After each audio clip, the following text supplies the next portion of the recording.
Uh-huh. Same word. Same word. Same word. Abraham. Ibrahim. Did you know that, did you? I did not. That's what I told him. How I'm gonna It must be introduce like him. Abraham and the angel. Abraham and the angel. Yeah. You'll get used to this talking to Paul. Yeah. She's too pretty not to be in front of camera. You'll be fine, Angela. Don't start it. I know, right? I'll try not to pick on you throughout this. Ambulance coming in.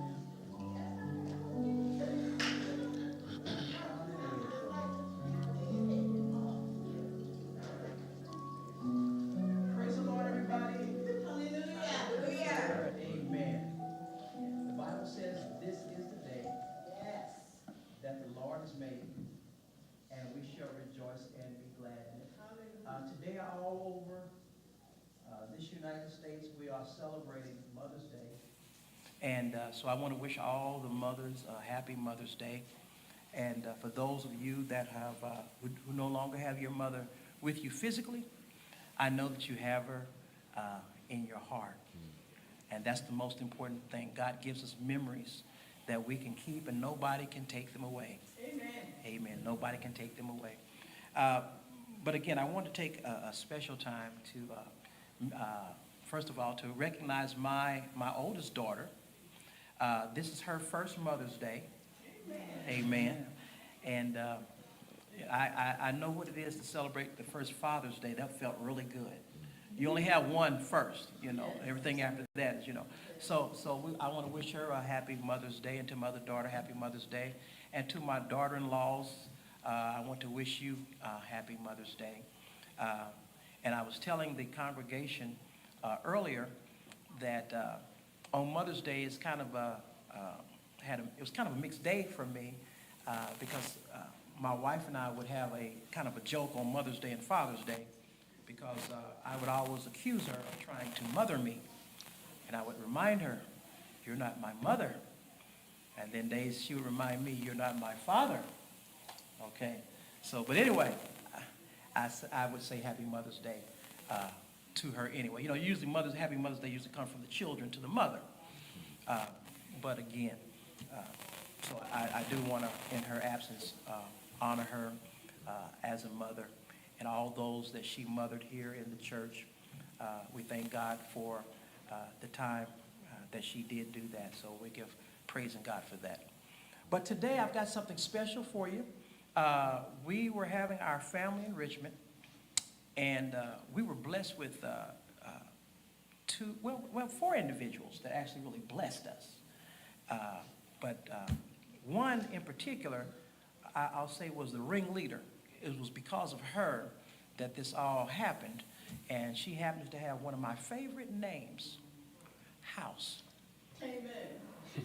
You know, the Bible says, I was glad when they said it to me, let us go into the house of the Lord.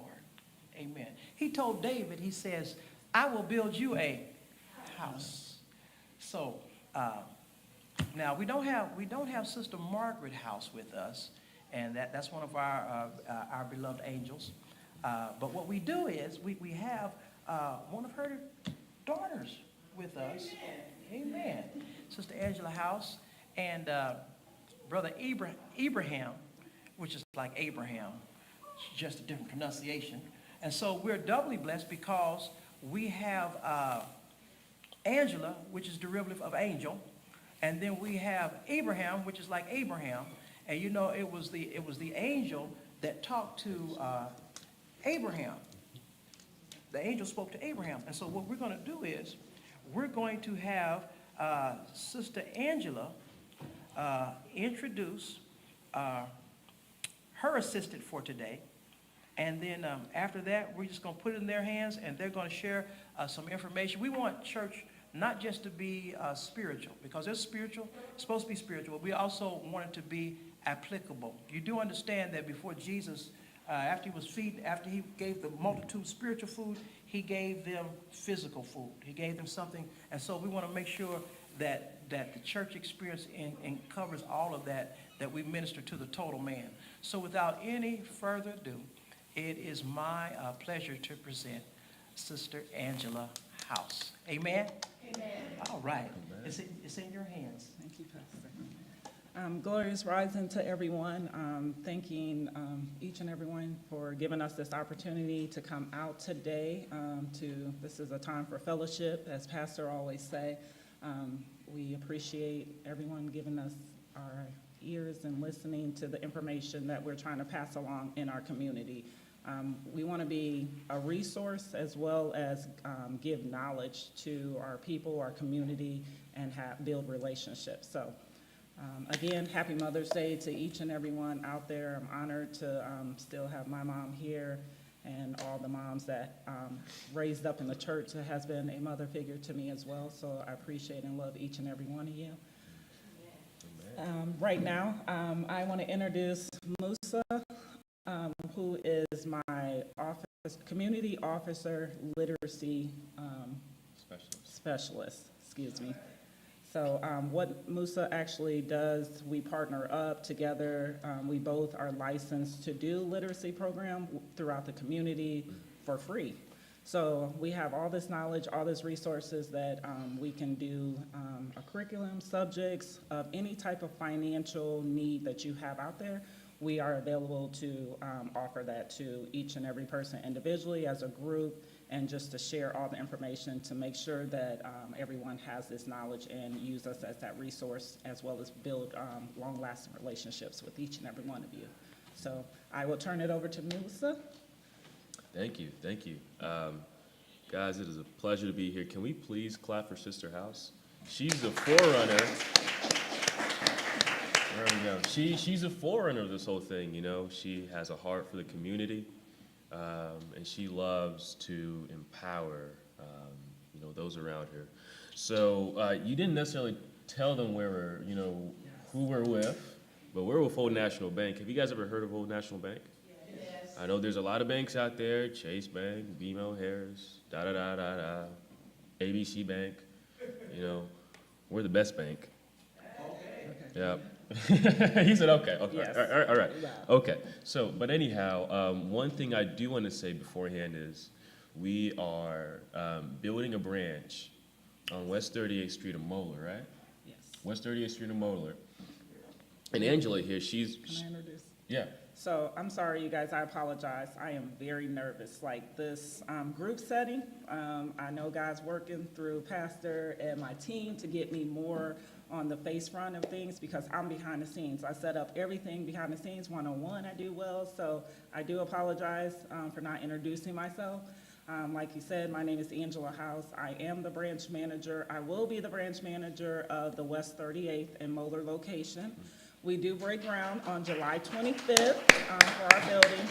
Right now, Musa and myself and Tony Hobbs, we are in a temporary place that's on West 38th in the Honey Creek Plaza. So it's called our lending production office.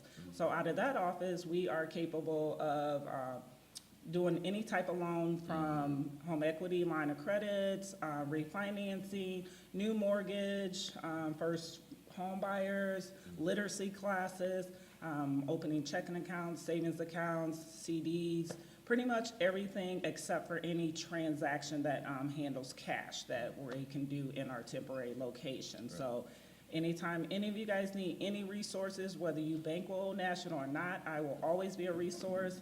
Musa, our doors are always open to help because we are all about building relationships as well as saving you time and money too. So please reach out to us as a resource in the future. And we would love to have everyone as a client of ours as well. So let us know how we can help you. Thank you, Angela. Thank you. So we've been here about 3 times, right, Pastor? 2-3 times? At least, you know, that amount. And we've been talking about home ownership, credit, account management. And yesterday, if I get this right, every first Saturday of the month, you guys have a community family enrichment month. And if you don't show up to that stuff, you're really missing out. You know, Tony was here yesterday. I mean, he was tearing it up, you know, talking and teaching about home ownership. We had a realtor here. And, you know, Pastor said, you know, you guys need to come back tomorrow morning to expound on some of this stuff. And, you know, I'm not necessarily a mortgage expert or a banking expert, we've got the banker expert here, and we've got Tony as a mortgage expert. I specifically talk about financial concepts, account management, credit, whatnot. Let me get closer to this. Credit, whatnot. And today, for this agenda, we're going to talk about a couple of things. We're going to talk about the 3 issues that people come across when they're applying for a mortgage or when they're talking to a mortgage or a realtor. And then we're going to open the ground up for some questions. And hopefully, my great colleague, Angela House, can back me up with some of these questions that I know you guys are going to throw at us because she's expert here. But so, home ownership. Can you raise your hand if you have a home? Well, there we go. Praise the Lord. That's right. Now, we all know that if you really want to build any sort of equity, break any sort of generational wealth gap, you get a house, right? You build equity in it. This watch over here doesn't build me any equity. It's a liability. Necklace on us, liability. Fancy car, liability. Toyota, it's a liability, right? A home is something that you can invest in and build your equity within it. It's the one thing that pays you back. And unfortunately, we have quite a bit of people in our community stuck with renting. I grew up, my mom and dad, we just rented and rented and rented and rented, built no equity. We have nothing to our name. And, I wish, they would sit in on this class. I wish there was another guy, a couple years back that would just sit in and, teach them about home ownership, how to build credit. And I also wish that they weren't financially illiterate, not because, not for the cause of them, being able to afford me new things or get a new car, just so I could see them smile more, because they were really stressed. Money was always an issue. Every time money came up, they put their heads down. They'd wake up at certain times of the hour, and I bless mothers. I know some of you mothers really deal with that. Some of you people on the live stream really deal with that. So we're going to talk about 3 main things that people come across when they're going through the mortgage process. So here, I'm assuming that everyone's been to the doctor, right? Every single person. When I go to the doctor, I walk into the doctor, and they always got a small office. It feels claustrophobic. I sit down. And they've got that thing. I don't know what the name of that thing is. They put it around your arm. Oh, blood pressure. Yeah, I don't like that thing. They come on over, they put it on my arm, and and then they check my blood. They put something in my arm, try to take my blood out, and I'm like, you did this like last month. Like, why do you have to do it again? You got these results last month. Why do we need this again? And now I never really asked my doctor that. I don't have the guts to ask him that, right? But the thing is, if I were to ask him that, he said, well, the results you had last month are nowhere near the same thing that you might have today. Yep. Now, today's the 7th or the 8th? Bless my heart, I don't know. Last month, what you had in your checking account, is it exactly the same that you have right now? No. Not necessarily. It's changed. A whole lot of stuff had happened, within the month period, right? And the reason why I'm, talking about this, I want to introduce something called a current financial snapshot. Every single person should be doing this. It's like taking your vitals, but from a financial perspective. You sit down with yourself, you bring a paper, a pen, and you sit down and you say, okay, how much money do I have coming in this month? And what are my expenses? What are my debts? Hey, let's go ahead and even check my credit score, because I know that thing probably changed given the last month, right? These are things that you got to do, not just for, applying for a house, but I think everyone should do it on a monthly basis. Amen. I did mine yesterday. I did too. Well, praise the Lord. I was sitting down, I was, checking this, that, and I saw something on the column. I was like, say what? I saw that I had to pay $300 for my phone bill, because I pay my phone bill every year. And then I also had to repair an old car of mine that was going to cost me $549. I was like, okay, there's no way I can pay these 2 bills within a week. That's about $800 in bills. I was like, okay, here's what I'm going to do. I'm going to push my phone bill a little back, I'm gonna buy the cheaper phone plan so that in 2 weeks, I can go ahead and then, get another $200 from my next paycheck and, get the phone plan I want, $300, a year. Now, I know that was a little confusing, but what this does is it makes me know what's going on in my life, what's going on in my bank account, and all that good stuff. So without further ado, we're gonna jump into this thing. My tablet's gonna die every now and then, so I gotta put my hand on it and make sure the screen's on. So we got three main issues when people talk to Tony. Tony's our mortgage expert. He's gonna get you in a house. If you wanna get in a house, he will get you in a house. So people don't know how much house they can afford. Is that all right? Is that right? They don't know, right? Some people make $2,000 a month and they're like, I wanna buy a house. And they're gonna walk in, they're gonna get on Zillow or whatever app they have, and they're gonna look at $300,000 houses. A person making $2,000 a month, can they afford a $300,000 house? No, right? They spend a whole month looking at this thing, mesmerizing, enjoying the view, looking at this house, just to come to the reality that they can't afford a $300,000 house, right? Yeah, and the second thing is, let's say they make $2,000, a month, or let's say $3,000. They finally found a house, $160,000, and they got the down payment assistance program. That's something I'll be talking about here in a little bit. And the mortgage guy, Tony's like, okay, you know what? We'll cover your down payment.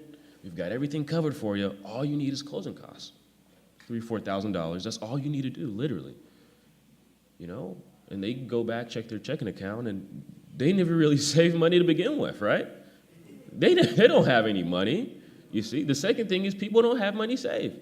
The first thing is they don't know how much house they can afford. Second thing is they never saved money to begin with, and they're shopping for a house, right? And even though they get the down payment assistance, they can't even cover the closing costs, right? Isn't that sad? Okay. And the last thing is, well, everyone knows this. They don't know their credit score. To make it even worse, they don't know how credit works. You see? They go around, go to Kohl's, there's a teenager ringing you up. Hey, man, would you like to sign up for a credit card? Yeah, you'll get a discount. You say, oh, yeah, sure. And it pulls your credit. Right? Your credit score drops, all for a 20% discount at Kohl's. You were anticipating to pay the whole price to begin with, right, up until you encounter that teenager behind the counter, right? So what we're going to do is we're going to talk about what you can do to avoid these three mistakes that people do. If you don't know how much house you can afford, go ahead and do a current financial snapshot. I hope I explained that well. It's when you sit down and you just do a snapshot of all your finances. How much money do I make? If you were to ask a young man, or unfortunately, maybe some people in this room, if you were to ask them, how much money do you make a year? I don't know, but I make $12 an hour. You should know that. You should know, right? Go ahead and do a current financial snapshot. How much money you make every single month, what it looks like on a yearly basis, what your taxes look like, and how much money you make after taxes.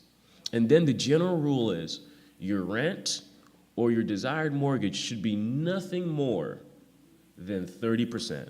So let's say you make a little over $3,000 a month after taxes. You probably don't want a $1,300 mortgage, do you? No, I don't care how nice that house looks. I don't care what kind of area you're in, you're gonna cry. You're gonna cry. And struggle. Yep, and struggle. Some of us are, we've got a nice car, maybe like an Infiniti, Lexus, Mercedes. Oh, that thing's so nice. You drive around town, you don't even drive, you float around town. That's how smooth it is, right? Only thing is when you check your bank account, that car payment, oh man. It really does keep you up at night, right? Looking all rich, but there's nothing rich about you. The general rule is when you want to get in a house, do a financial snapshot and make sure that your monthly payments are nothing more than 30%. Hey, I say try to make it as low as you can and get the house you can afford, because it's always good when you have extra cash, because you can always plan for your future. Okay.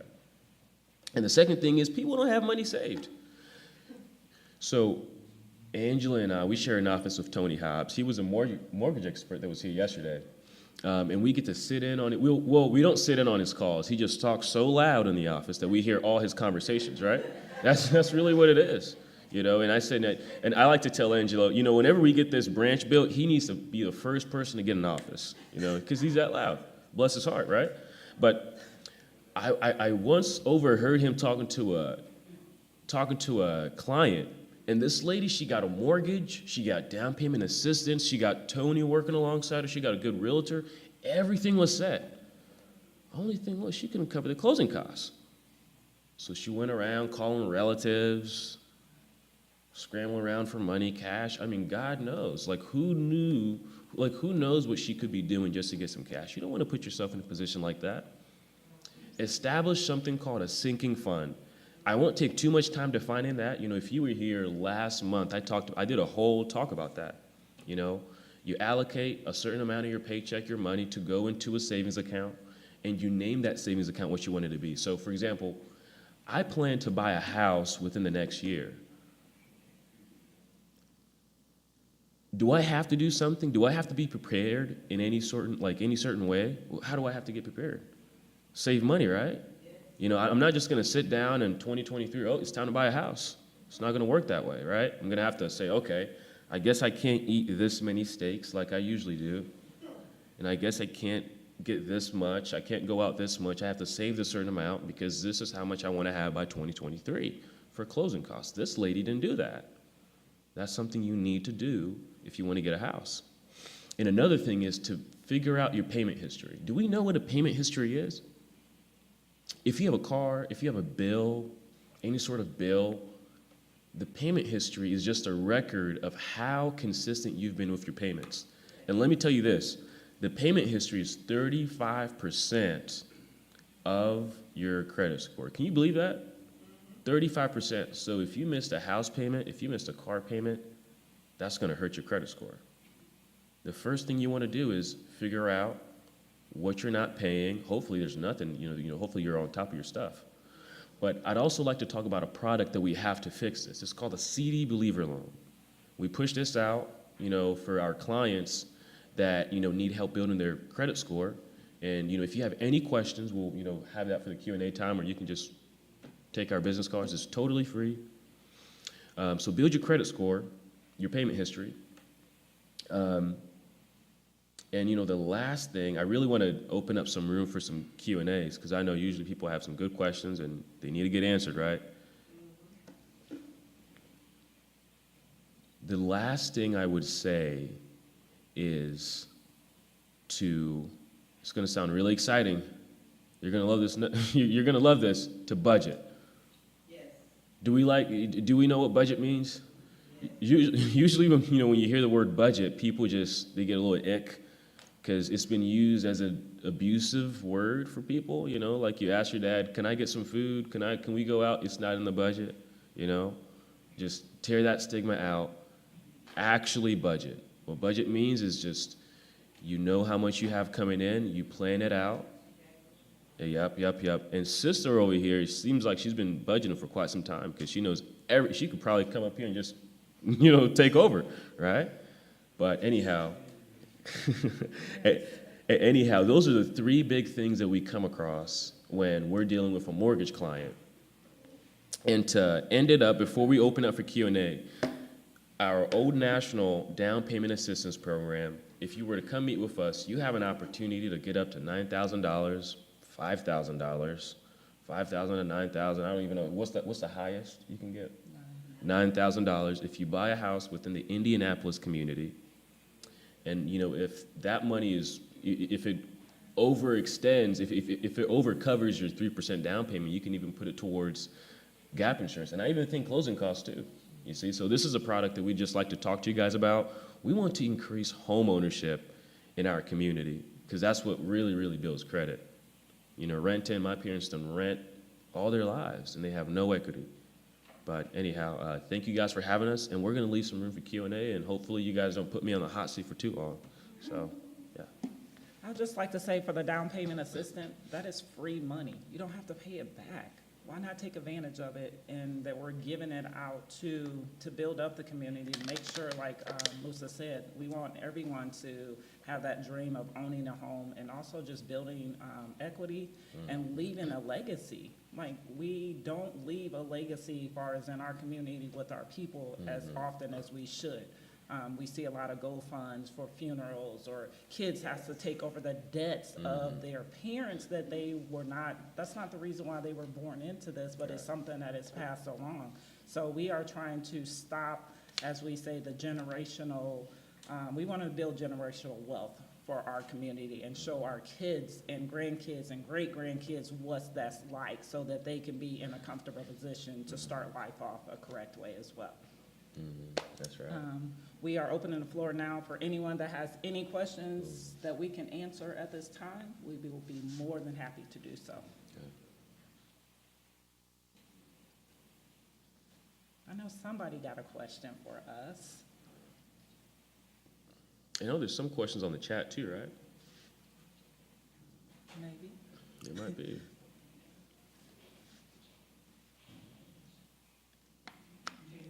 Yes. I knew Pastor would have one for us.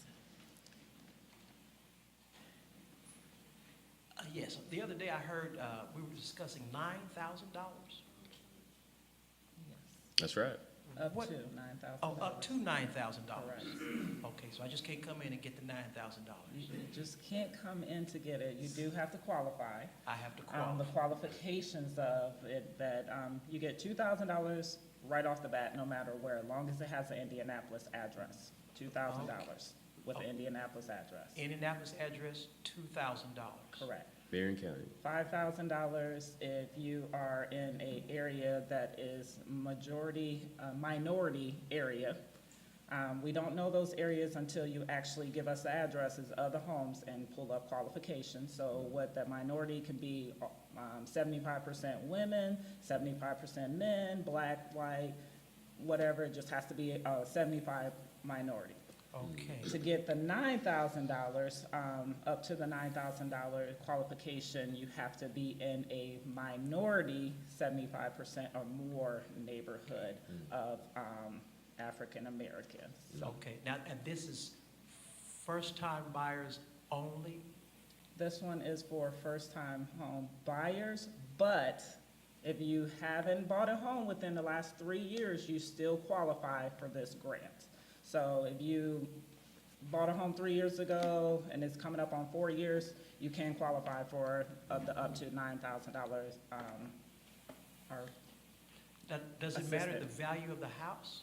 Is that $9,000, is that a percentage of the house, or does it matter what the house? It doesn't matter, it's not going on a percentage of the house, it's the area of the home that qualifies you for that down payment assistance, and would qualify you for how much that's gonna be given out. So that bottom line is at a ceiling price. I'm sorry? In those communities that you described, doesn't it, what he's asking, that bottom line is at a ceiling price in your African-American, low-income areas that you're describing. There won't be $250,000 houses. That's not correct. We just closed on a house, brand new built house, $380-something thousand in a African American, that's 75% that are African American. So that's why we actually, once you find the home that you want, we put in the address, and the computer will go by the census of how many is actually divided in that home. But I know for a fact that this house that she just closed on was valued, she paid $380,000, brand new, just built a month ago, and 75% were black in that neighborhood, so she got $9,000 to qualify towards that home.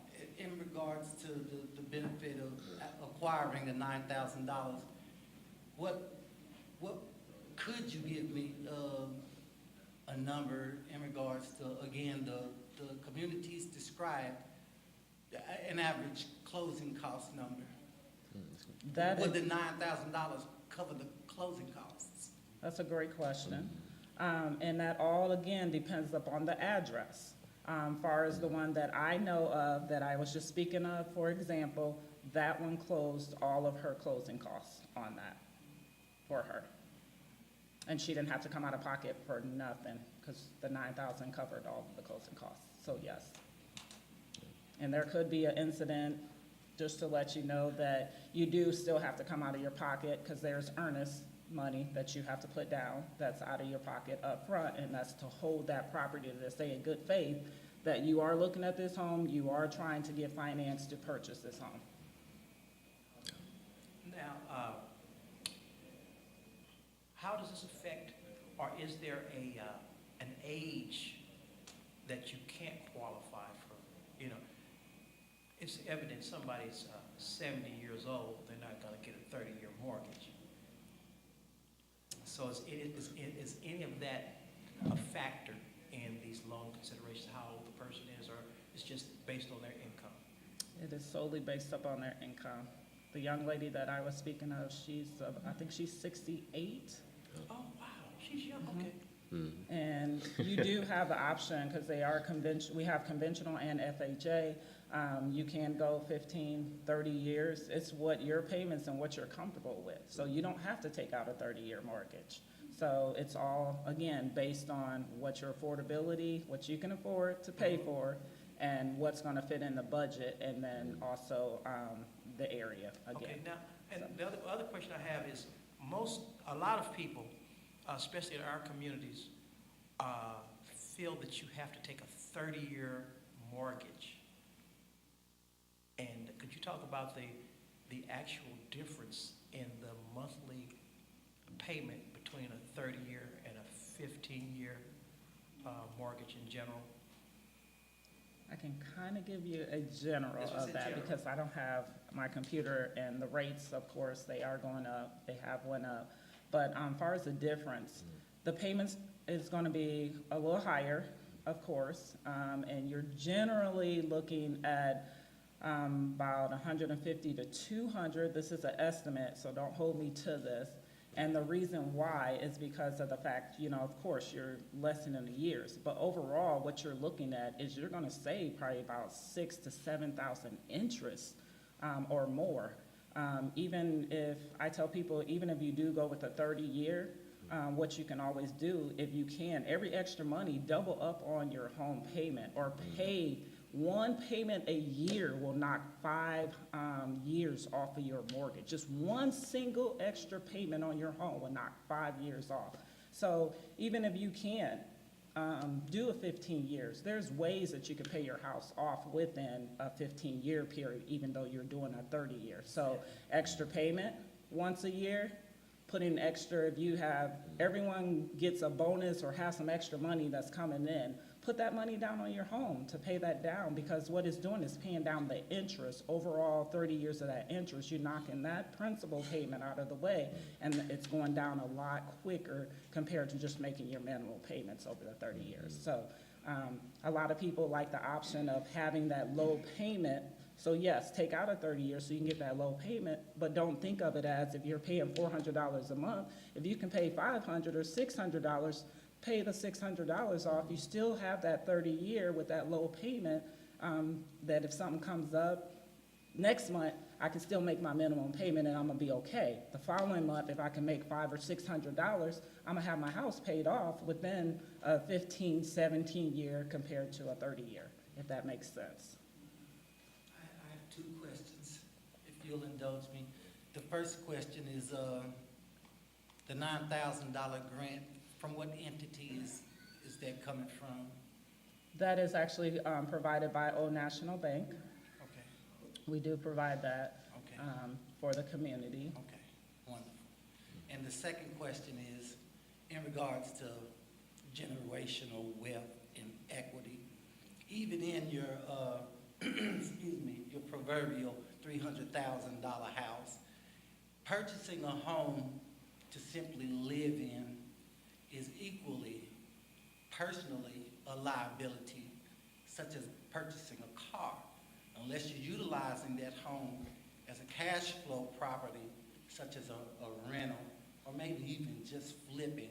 How much equity do you think can be produced with a 30-year or even 15-year mortgage on a $300,000 house to be able to justify calling it generational wealth? How much equity? Equity takes the time to build up unless you automatically. I'm gonna give you an example. I have a rental home that I purchased Around. 6 years. I lived in the house for 6 years before I moved to Atlanta. So I lived there 6 years approximately. I purchased this home it was a foreclosure. I purchased the home for $66,000. Right now, that's exactly similar to mine, just sold 2 weeks ago for $179,000. So the real estate is going around our whole community asking, do I want to sell my home? Because I can clear $100,000 right now. I said, no. Can I touch on that question? I want to sit on my home because I have 3 daughters. 2 of them have their own home in a rental house. I want my grandkids to be able to, if something happens to me right now, that I can move back into my home, pay that small mortgage, work a part-time job, and I don't have to be stretched out, if that makes sense. So I have that equity, back to your $300,000 home.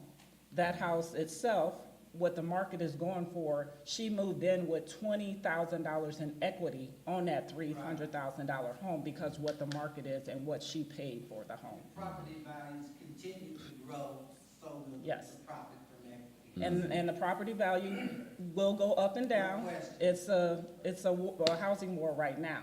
So just to give you an example of what I was saying about my house 6 years ago, look how much I paid compared to what that is. And it's gonna go up and down, but that's the thing of how you build equity and lower those payments on there, you know? I went with something that I knew that I can afford, and it paid off for me and for my kids, and I use that for a rental. I use it for Airbnb. When my family come in town, they have that. My daughter's graduated from college, she stays there, and she, you know, it's just really affordable, and that way you're generating wealth as well as this residual income that I have coming in as well. So it's a win situation. So that's one of the biggest equity. Home and land also is another option. Yeah. You're welcome. And that's a really good question. And I think right off the bat, most first-time home buyers aren't just jumping right into a $300,000 mortgage. Would you say so? Not necessarily. Not necessarily, but No- it happens, It happens, but not necessarily. realistically. And, you know, one thing I'd like to say, you know, I mean, building equity, look at the alternatives. You know, there's people renting their whole lives, building no equity. And also, somebody else. for somebody else. And also another thing is, some people, young kids, take out a mortgage without even knowing it. And what I'm trying to say is that, you know, when you have a child at such a young age, an unexpected child, when you do the numbers, when you run the numbers, I mean, you're essentially paying a mortgage for that kid's entire lifetime, right? You know, all the money and cost that goes into bearing a child is profound and beautiful as it is. Just look at the other alternatives, right? The best option is to get a mortgage if you can. You know, you're building equity into your house. You're avoiding liabilities, building wealth. Oh no, have kids. By the way, no, have kids. I love kids. You know, have kids. You know, have kids. Yeah, but honestly, if you think about it, look at our great-grandparents and our great-grandparents. I don't know, my grandmother, you know, had a home that our family still have, and with land. And that house was paid off for, and we can use that family home. So that's, I completely understand what you're saying, and then I'll allow the sister to pose her question. My grandfather in the 60s built a home, 2-story, 11-room home, 2 full bathrooms, a kitchen, $7,000. This was in the 60s. Today, the house sells for $225,000. So I completely understand the yes. concept. Thank you for the question, too. Yeah, those are Great good questions. Great Good questions. questions, yeah. I have a home that I purchased back in 2002, and it is paid off. And one of the things that I did, my dad had always told me, why are you spending your change? Just save your change. And so I started saving my change only. And I took that change and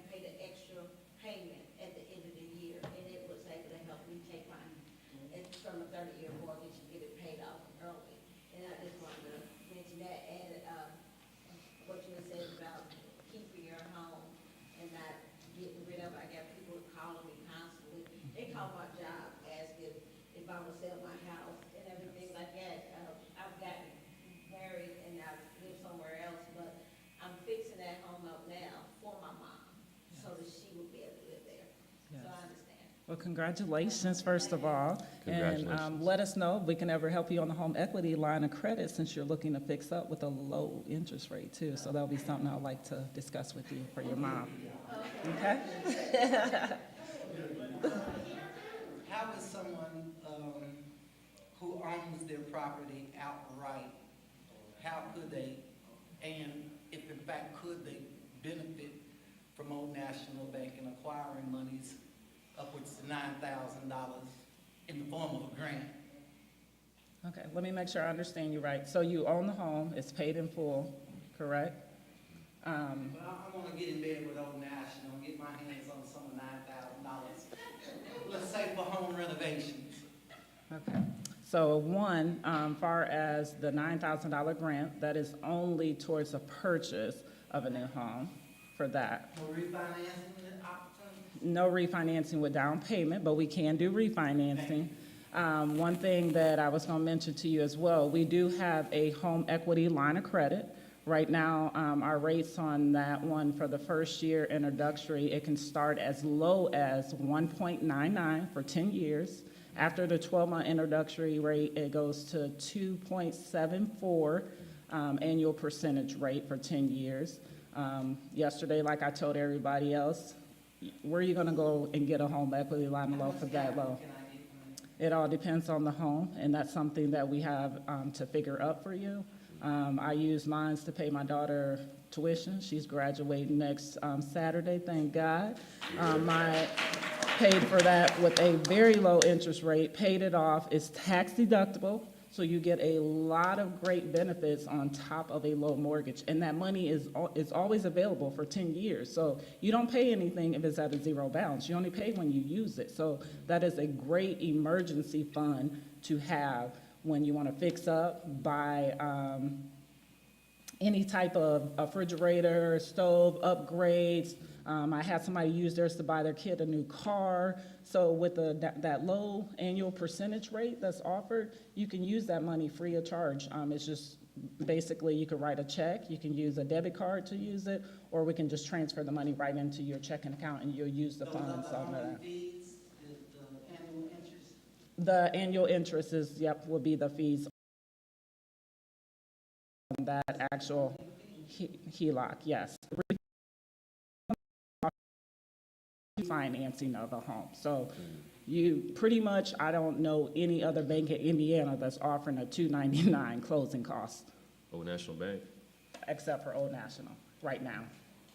So with the question that he just asked, in applying for the home equity, does it go by your credit score, or is it just the area?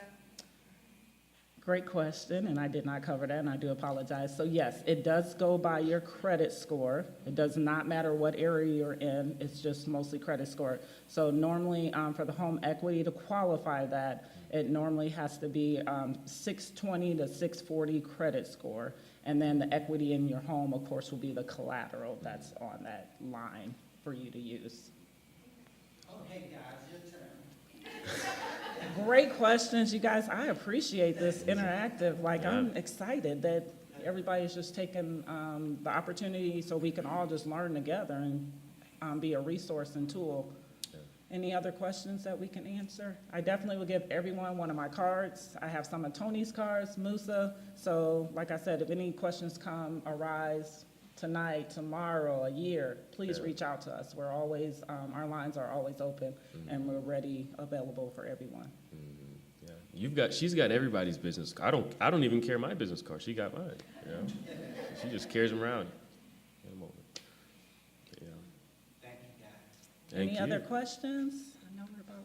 Yeah, and happy Mother's Day. Happy Mother's Day. You know, in fact- Honored to be here. Could we have someone take a picture of us so we can send it to our mothers?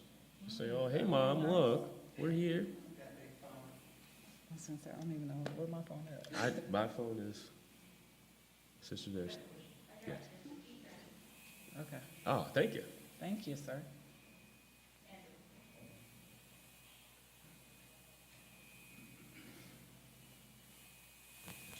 Thank you. Thank you.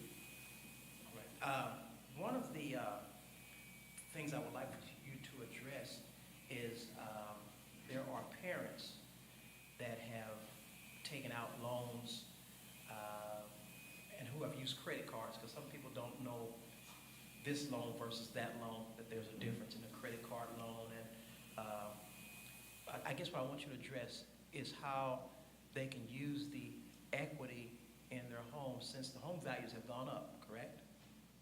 Yes. So would it be advisable for a parent or anybody else that has credit card debt that they have used to finance certain things to go back, and since the equity has gone up, to go back into those homes and to take out some of that cash to service some of that debt? Absolutely. The line of credit, what we have to, when you come in and say you want to apply for a line of credit, we ask you what it's going to be used for, first of all.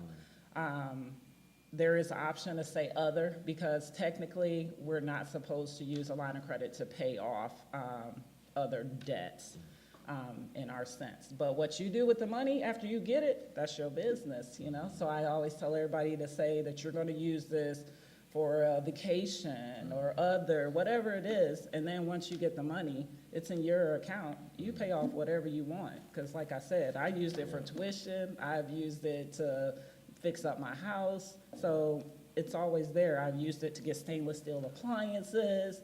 That money is there for a very low rate, and I got a tax break on it. So take advantage of it. So you pay off your credit cards, once it's in your account, what you pay off, we can't control that. So get the money in your account, call Discover, say, hey, Discover, can you take $10,000 on my card to pay off this, and I'm finally done with you guys. Thank you, I appreciate your time, but I'm done, so. But you know, with debts, the general rule is to establish a debt snowball and go ahead and pay it off. You know, if it weren't for like a really, really good interest rate that the home equity line of credit offers, you're still in debt. You know, in most circumstances, without such a good rate, it's like taking out of this debt ball and putting it in this one. You know, you're still in debt. What you generally want to do with debt is go ahead and pay it off. You know, I think at the end of the day, it's just simple math, right? You run the numbers, it's probably not that, you're probably not saving that much. With a rate like ours, you can do that. But, in most circumstances, whatever bank you have is probably not going to be a great idea.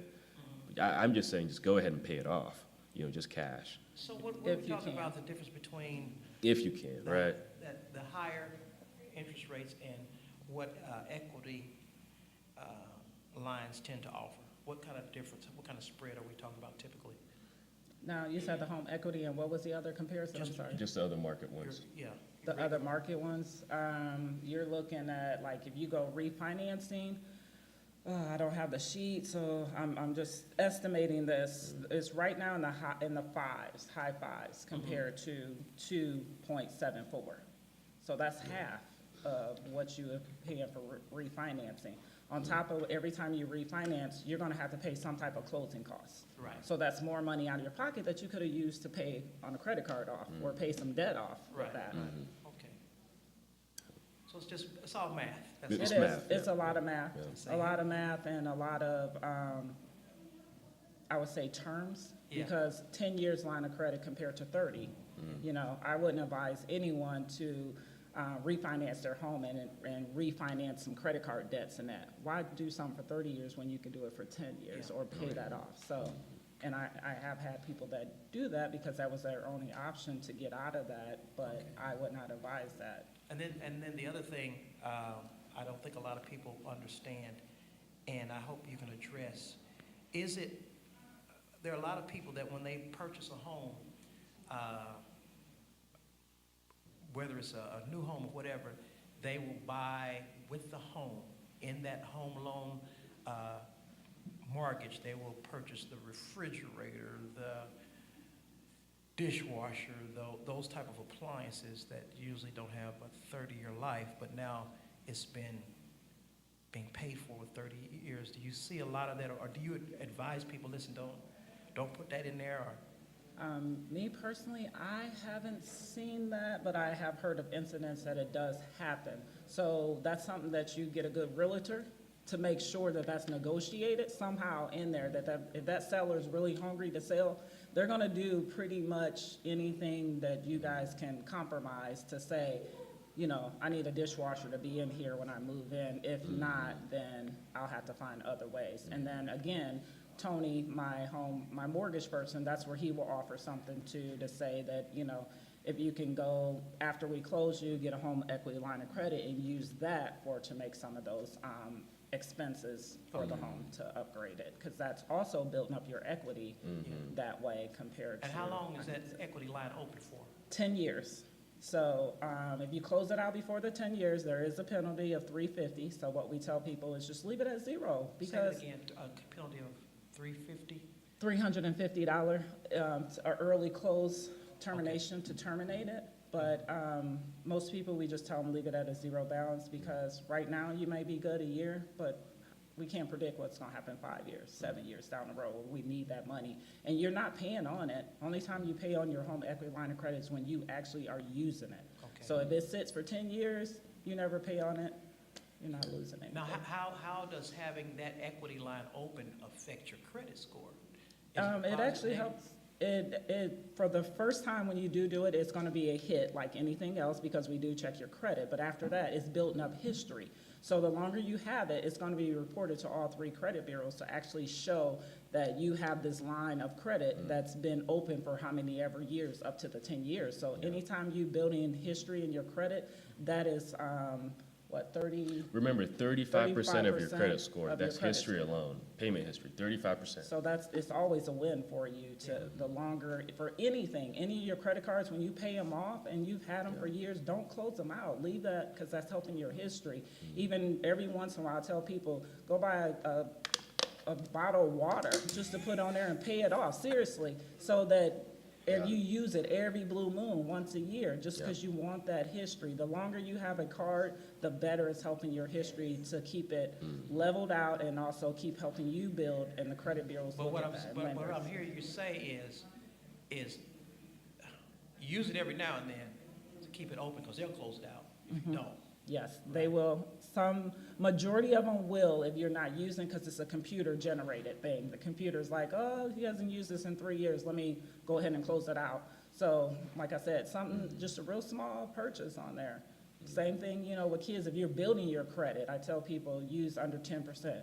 Go fill your car up, pay that off. It's the next week to pay that off, and that's gonna keep building your credit up if you're just establishing credit. It's the same thing once you have a credit card or a line that's been open for a while, to keep that open and help Now- generate that Now, history. since we're talking about credit, for programs, what is because I know in a lot of communities, this is going to be a concern. A person has a credit score in the 600s, low 600s. What is the floor that we say, past this, you know, just wait. You're not going to be able to get anything. Far as our home mortgages, Yeah. you can have a 600. You can have a 600? 600, we're one of the only financial institution as of right now that you can do a 600. Everyone else, you And gotta get a have house. at least, I think they're starting at 640 to 660 for home purchase. So we will do 600 to start with. But you guys better not let that word get out, because people be We are busting the letting door it get down. out, Pastor. They That's won't what- do it. That's the point. We're not gonna That's the name any point. names, but, so-and-so bank doesn't do that, Yeah. Absolutely. So that should be encouraging to a lot of people to know that you can have a credit score of 600, 600. yep. Down payment assistance, potentially closing costs, go ahead and save for closing costs, and you'll get a house. Okay, now, kind of a reverse type question.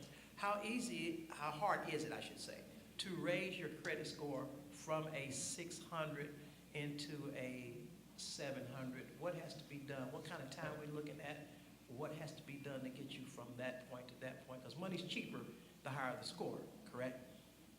Yes, absolutely. So if I got an 800 credit score, I'm like almost zero, right?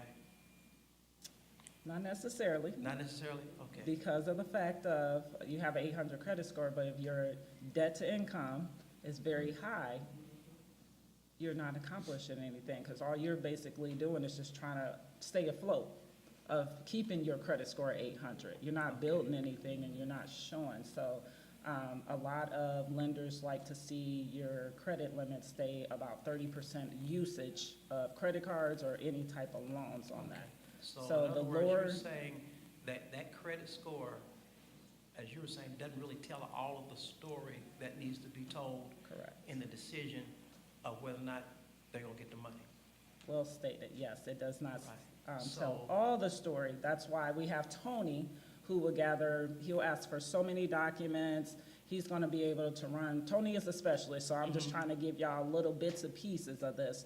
So he has a system that he goes through, he needs documents to show, he needs paycheck stubs, he'll pull up a debt, portion of your credit to take a look at it, he'll let you know, hey, we need to clean this up, or you need to call them to have this taken off, and if you get that, then I can get you approved for this. So he will be able to walk through and help guide you and let you know. We even have a person that will help you with your credit, to build your credit, to remove things, to help you get to where you need, so we can help you get the money to get the So it finance. seems like you're saying that it's possible for somebody to have an 800 credit score, not get the money, and somebody that has a 600 credit score, get the money. Yes, there's a great line between everything. Just because you Oh, got an yeah. 800 score doesn't mean that you can afford and can get any more credit. You're maxed out, trying to keep that 800 score. So it's a lot of examples that can be used, but with every example, we have a great team that can work through. We may not get you approved within a month, but we will work towards, we're gonna hold your hand from A to Z to make sure that that gets done with our partners. So getting this mortgage is, you almost have to use the same type of thing that you tell somebody that's getting ready to marry somebody. You know, check their credit score, but you want to know more than that. Because it just tells you, you know, some people say, you married me, I got an 800 credit score. You say, well, I got somebody. But you need to see more need than to the see the credit proof. score, Yes, right? yes, So you 'cause- might as well tell us, listen, go see my mortgage person, then they'll tell you everything about me. Absolutely. Okay, we got He'll you. give you everything.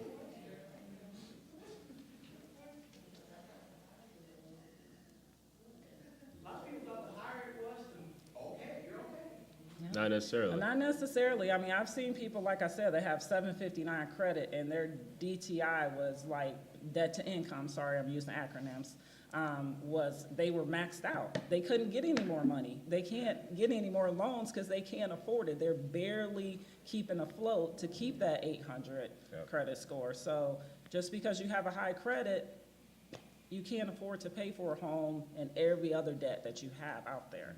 So it's like they're maintaining that score by what they have. They could never move up until they pay down some of their debt. And that debt, we like to see around 27 to 30%. Now, do you prefer that that your clients come see you before they go house hunting? Or in what part of the process do they need to see you? We don't really have a preference of, it's all the client. I would recommend to come and see Tony first, because a lot of people, we all have done it. Our eyes are bigger than our pockets. We're gonna go look at the most expensive house because it's, you know, it's what we want. We want that. It's not what we need, it's what we want. So if you go see Tony, that'll kind of put things in a perspective to kind of gear you back in to say, hey, your needs is this is what your pockets can afford. And then you know what to actually go out and look for, and your realtor will be more prepared too, instead of you're all over the place. I want to look at a $300,000 one week, the next week I want to look at 100, the next week I want to look at a 50, when all actuality, you only can get approved for a 30, examples. So, but we do have a realtor, Kelly, that we work with. She's really good, she's really flexible, patient, And her and Tony partner up excellent together to make sure that everyone gets one-on-one attention, everybody gets what they're looking for. Okay, now here's my last question. Nobody asked this question. What's the cheapest loan I can get? What's the cheapest house I can get? Some people say, we don't loan anything under $30,000. We don't loan anything under 40, under 50. Y'all ain't talking to us. See somebody else. The least amount we do is $20,000. You do $20,000? Yes, and that's, if you can find something these days for that. But yep, that is our lowest that we will do. Okay, I'm glad we've had this time together. Yes, thank you, Glad to be here. Pastor. We are more than grateful. All right, well, our time is up. Let's give them a hand.